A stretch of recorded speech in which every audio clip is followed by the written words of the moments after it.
तो सबसे पहले बात करेंगे कि आखिर किस तरह से ये जो पूरा प्रकरण चला है और अगर हम बात करें कि पश्चिम बंगाल की सियासत की, तो बंगाल में बागियों से दीदी को एक बड़ी चुनौती मिली है।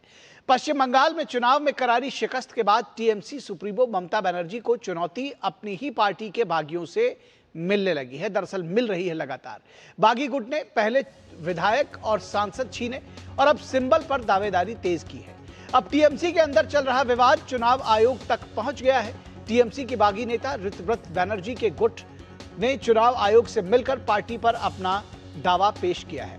चुनाव आयोग ने मामले को गंभीरता से लेते हुए दोनों गुटों को 6 जुलाई को उपस्थित रहने के लिए नोटिस भेजा है। आयोग ने ममता बनर्जी और ऋतव्रत बनर्जी को नोटिस भेजकर जवाब भी मांगा है। चुनाव आयोग के सामने असली सवाल टीएमसी को लेकर है। हालांकि ममता बनर्जी गुट ने आयोग के इस कदम की आलोचना की है। ममता गुट इन बागियों को टीएमसी मानने के लिए तैयार नहीं है, जबकि ऋतव्रत बनर्जी का गुट विधानसभा में विपक्ष के नेता के तौर पर अपने को स्थापित कर चुका है। ऋतव्रत के नेतृत्व वाले बागी गुट ने कहा कि निर्वाचन आयोग की पूर्ण पीठ ने पार्टी पर उसके दावे को लेकर उनकी बात धैर्यपूर्वक सुनी। बागी गुट ने उम्मीद जताई कि आयोग जल्द ही इस पर कोई जवाब देगा। ममता बनर्जी का मानना है कि चुनाव आयोग को इन बागियों की बात को महत्व नहीं देना चाहिए, जिन्हें हमने पार्टी से निकाल दिया है।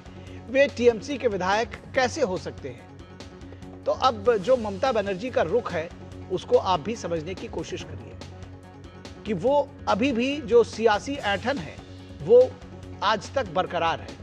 ममता गुट ने आपत्ति जताई है कि आखिर ये लोग कैसे चुनाव आयुक्त से मिल सकते हैं, यानी कि जो चुना हुआ प्रतिनिधि है, विधायक है, वो चुनाव आयोग से मिल भी नहीं सकता। दीदी का ये कहना है।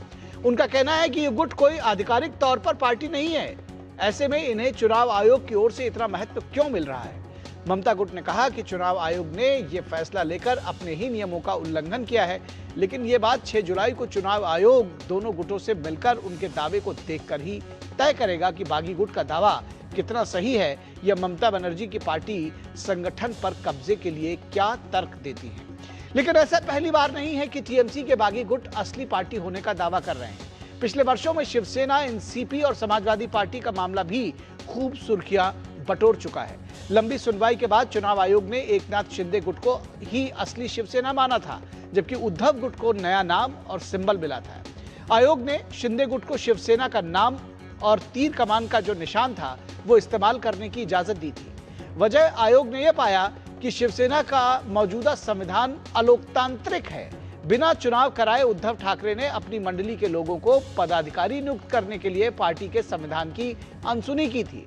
ऐसा ही एनसीपी गुट के शरद पवार के साथ घटना घटी, तब महाराष्ट्र के डिप्टी सीएम अजित पवार गुट को असली एनसीपी घोषित करने के बाद अब चुनाव आयोग ने शरद पवार गुट को नया नाम अलॉट कर दिया है। मुलायम सिंह यादव की समाजवादी पार्टी पर अखिलेश यादव ने दावेदारी पेश की थी, तब भी असली सपा अखिलेश को ही मिली थी। जाहिर है ममता बनर्जी ये बात जानती हैं, जनता की नाराजगी के बाद संगठन पर कब्जा बरकरार रखना परिवारवादी पार्टी के लिए मुश्किल होता नजर आ रहा है। सत्ता रहने तक ही कार्यकर्ता संगठन से बिना फेविकोल के जुड़े रहते हैं और सत्ता हाथ से जाते ही वो ऐसे जैसे हाथ से रेत फिसल जाती है, उस तरह से कार्यकर्ता भी साथ छोड़ने लगते हैं।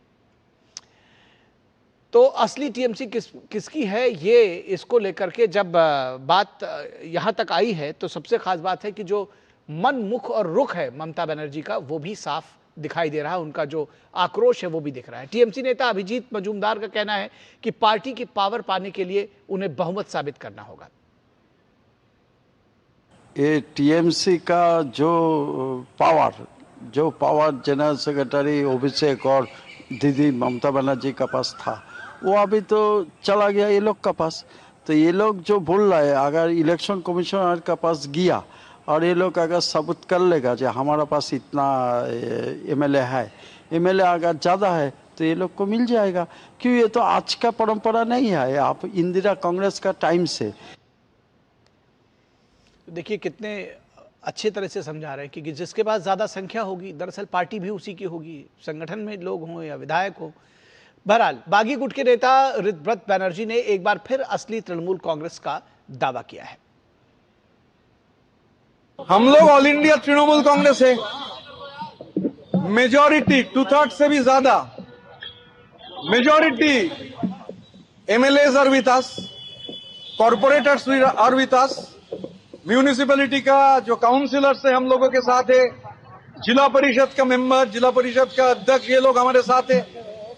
तो मांग का कोई सवाल नहीं है, यही प्रोसेस है। जब भी कोई पार्टी का कोई ऐसा सेशन होता है, कॉन्फ्रेंस होता है, कांग्रेस होता है, तो यही सिस्टम है कि तुरंत इलेक्शन कमीशन को इत्तला करना चाहिए। और बीजेपी नेता किया घोष का कहना है कि किसको चुनाव चिन्ह मिलेगा ये तो चुनाव आयोग ही तय करेगा। ऋतो तृणमूल या मृतो तृणमूल, तो इन दोनों में से कौन तृणमूल को ये मिलेगा जो चुनाव चिन्ह, ये तो चुनाव आयोग तय करेगी। लेकिन ये जो दोनों गुट है, सारे मामले तो पैसे का है। Mamata Banerjee vote to vote और नोट टू नोट पॉलिटिक्स करती थी, ये सबको मालूम है।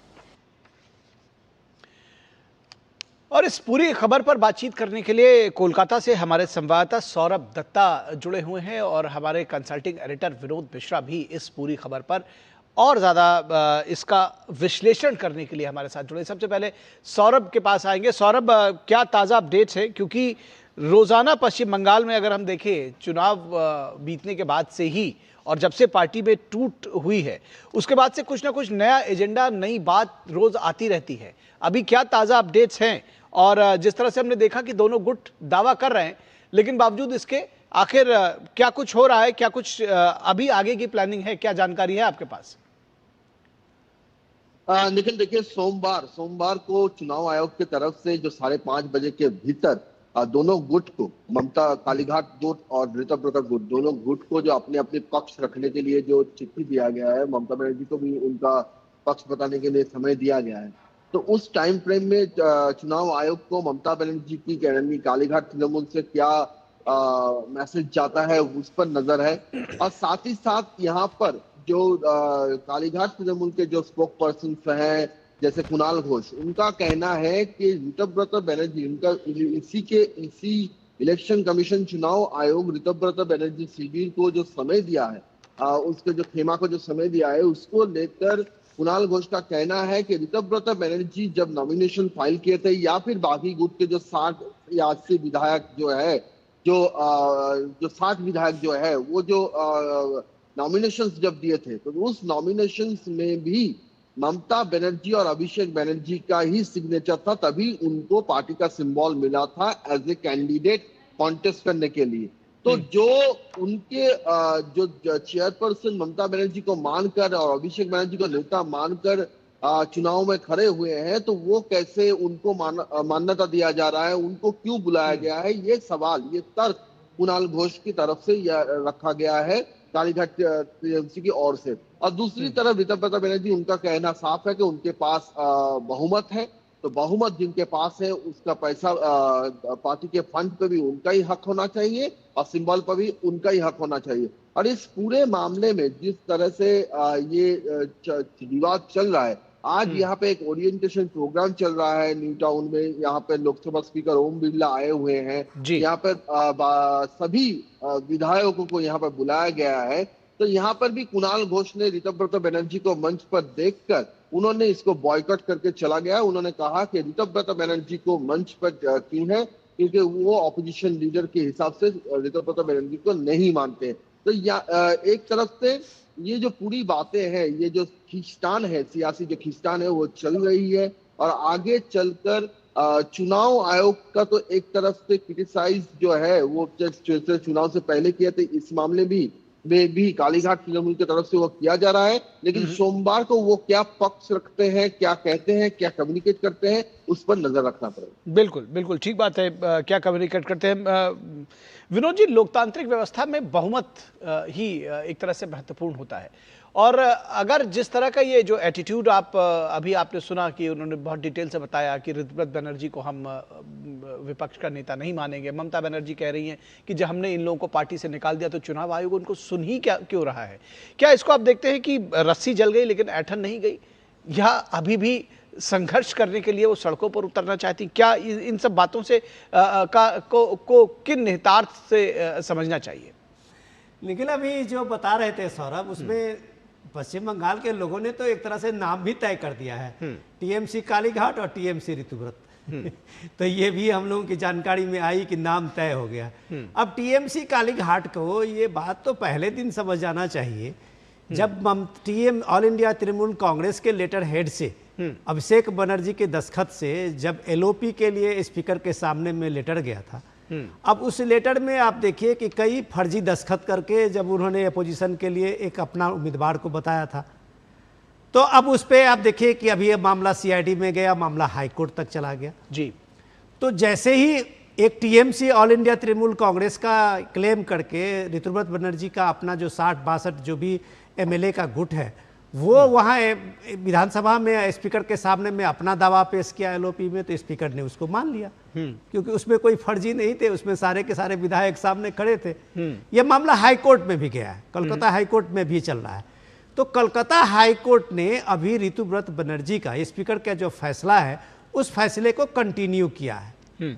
तो इसका मतलब सीधे है कि कोर्ट ने इसको स्पीकर के फैसले को सही माना है अब तक।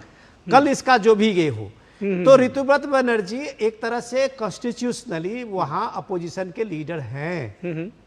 अगर वो अपोजिशन के लीडर हैं और TMC all India Trinamool Congress का ही अपोजिशन के लीडर है, तो वो आज चुनाव आयोग में इस बात के दलील रखते हैं, या कल जो मीटिंग में उन्होंने बात रखी है कि चुनाव आयोग को तो उनकी बात सुननी पड़ेगी कि उनके पास 62 एमएलए का ये है समर्थन है और वो एलओपी है वहां के, और अगर वो विधानसभा में इस बात को कह रहे हैं कि हम ऑल इंडिया तृणमूल कांग्रेस हैं, तो चुनाव आयोग के पास में फिर ये बात सोचना पड़ेगा कि दूसरे ग्रुप का जो दावा है कालीघाट टीएमसी का, उनका दावा कितना सही है। और पिछला जो आप अपनी रिपोर्ट में बता रहे थे कि यही बात चुनाव आयोग के सामने में ये शिवसेना के मामले में आया, शरद पवार के एनसीपी के मामले में भी आया और मुलायम सिंह के मामले में भी आया, और हर मामले में चुनाव आयोग ने इस बात की तरजीह दी कि जो विधायकों का और एमपीज का जो इस संगठन से जो लोग हैं, अगर उसमें हैं तो कॉन्स्टिट्यूशन में क्या उन्होंने अपनी पार्टी के चेंज किया है, वो बात मायने रखता है कि टीएमसी का कॉन्स्टिट्यूशन क्या कहता है। ठीक है सौरभ, एक तो ये बताइए कि संगठन के लोगों में भी क्या कुछ थोड़ी बेचैनी सी आप देख पा रहे हैं टीएमसी के, और जो आम लोग हैं पश्चिम बंगाल के, वो इस पूरी सियासत को, इस पूरी लड़ाई को कैसे देख रहे हैं? निखिल देखिए, 21 जुलाई जो है हर साल टीएमसी का एक बड़ा पॉलिटिकल रैली होता था, और टीएमसी का वो कहना था कि वो सबसे बड़ा उनका पॉलिटिकल कार्यक्रम है। इसको लेकर भी एक खींचातानी चल रहा है कि पहले तो विक्टोरिया हाउस में, जहां पर पिछले साल भी होता है, इस साल उनको परमिशन नहीं मिला, तो किसी भी खेमे को नहीं मिला, ना कालीघाट तृणमूल को मिला, ना ऋतुव्रत तृणमूल को नहीं मिला। लेकिन इस खिंचातान से लेकर, जैसे आप देख सकते हैं कि 4 मई के बाद से लगातार टीएमसी ऐसी एक पिच पर बैटिंग कर रही है जिस पिच पे उनका कोई बैट्समैन खड़ा ही नहीं हो पा रहा है, एक के बाद एक विकेट गिर रहा है। तो कहीं ना कहीं जाके ये आम जनता में भी ये बात चर्चित है कि टीएमसी को आखिर हुआ क्या, जो कल भी एक मजबूत किला की तरह दिख रहा था, एक चुनाव क्या हारा पूरा बिखरा, तिनका बिखर गया।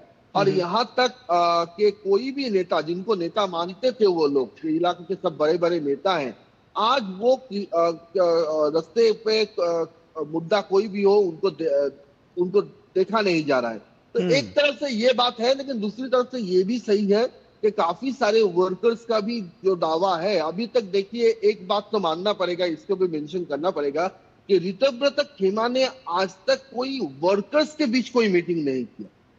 60 विधायक उनके पास आ गए, लेकिन एक वर्कर्स को लेकर एक बड़ा कोई मीटिंग हुआ है, ऐसा कोई विजुअल्स तो भी देखने को नहीं मिला है। लेकिन और आप नॉर्थ कोलकाता और साउथ कोलकाता में ये ऐसी 2 विजुअल जो कालीघाट तृणमूल ने वो कर दिखाया है, उन लोगों ने विजुअली उसको रिप्रेजेंट किया है। तो फाइनली वर्कर्स किसके साथ है, इसके ऊपर सबसे बड़ा डिमांड, सबसे बड़ा सवाल है, जवाब उसमें छुपा है कि वर्कर्स किसके साथ है, वही इक्का ले जाएंगे जिनके साथ वर्कर्स हैं। तो इसके लिए कहीं ना कहीं एक वेट एंड वॉच पॉलिसी भी चल रहा है। ठीक बात है, ठीक बात है। विनोद जी, एक चीज़ आपसे समझना चाहेंगे कि इस पूरी सियासत पर आप इसका असर कैसे देख रहे हैं पश्चिम बंगाल की, ये जो पूरा टसल है? देखिए, पूरी सियासत के असर तो आज आप भी देखिए कि आज जब लोकसभा के स्पीकर का वहाँ प्रोग्राम था और सौरभ बता रहे थे कि ऋतुव्रत बनर्जी अगर उस मंच पे दिखे तो एलओपी के कारण तो दिखे ही, तो अगर टीएमसी उसको बाइकआउट करके चले जाए उसमें क्या फर्क पड़ता है। आप ऋतुव्रत बनर्जी को नहीं मानते हैं, 2/3 मेजोरिटी जिसके पास में है और वो विधानसभा में बैठा हुआ है एलओपी बन के, तो आपके पास बचे हुए सिर्फ 19-20 विधायक बचे हुए हैं, बाकी विधायक उनके साथ है।